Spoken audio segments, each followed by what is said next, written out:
Remshidobisa, ბატონებო და ქალბატონებო, მინდა მოკლე ვიდეოში ესეთ საინტერესო შემთხვევა მოგიყვეთ, იმიტომ რომ ძალიან ხშირად მხვდება ესეთი სიტუაცია, აი დაუშვათ, ხო? რომ ხანგრძლივი პერიოდის განმავლობაში გაწუხებთ ტკივილი ხერხემლის, თქვა წელის ან გუნკების არეში, ან სახსრებით ტკივათ, გარდამავალი ტკივილი გაქვთ, ხან ერთი სახსრის, რომელიც რაღაც პერიოდში გაივლის, თქვა რაღაც პერიოდი გრძელდება კვირები, თვეები, მერე გაივლის, მერე სხვა სახსარი აქვს კიდევ მეორე, ან მუხლის სახსარი, ძალიან ხშირი არის მეჯბარძაყის სახსარი ცალმხარეს, ხო? და ეს ტკივილი გრძელდება ხანდახან ამ გვერდზეც კი გიჭირთ დაწოლა.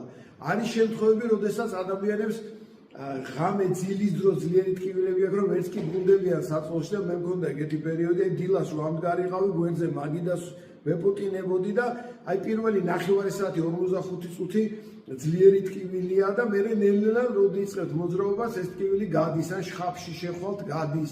მე თუ სადმე დაჯექით ისე ვიდივე და აი ეს მრავალი ასეთი ნაირსახეობა არის ტკივილების და ყველა საინტერესოა რომ უმეტეს შემთხვევაში მიმართავთ ალბათ რევმატოლოგებს და გამოკვლევებს გიტარებენ და თითქმის ყველა ანალიზი გაქვთ ნორმაში. ხო ძალიან იშვიათად რომ რაღაცა პატარა გადახრა იყოს და ნუ გაუგნებულები არიან. ამიტომ ართრიც ვერ არქმევენ, მე ართროს არქმევენ და 1000 რაღაცა ესე იგი ფაქტორებს იგონებენ. ეგრე გამოდის და ყველაზე ცუდი ის არის რომ გაურკვეველი დიაგნოზის გამო ნიშნავენ ძლიერ მოქმედ გამაყუჩებელ საშუალებებს, რომელიც თავის მხრივ ანგრევს ღვიძლს, თირკმელს, ზის ხიფას, წვავე გუსის აქვთ დაავადებების, ინფარქტების, ინსულტების და ხანდახან პრეპარატი, რომელიც შეიძლება დაინიშნოს სულ 3 დღე, ინიშნავენ კვირები, თვეები, წლები, ხო, ეს სასწაულია.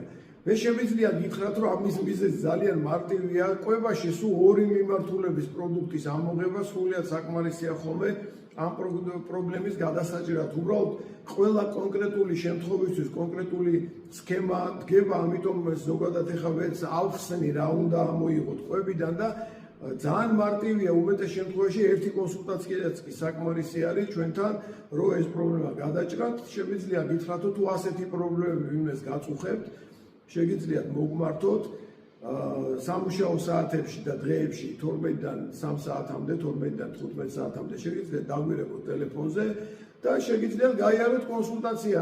ერთი კონსულტაცია ხშირად საკმარისია ხოლმე, შეიძლება მაქსიმუმ 2 იმისთვის, რომ დინამიკას დავაკვირდეთ.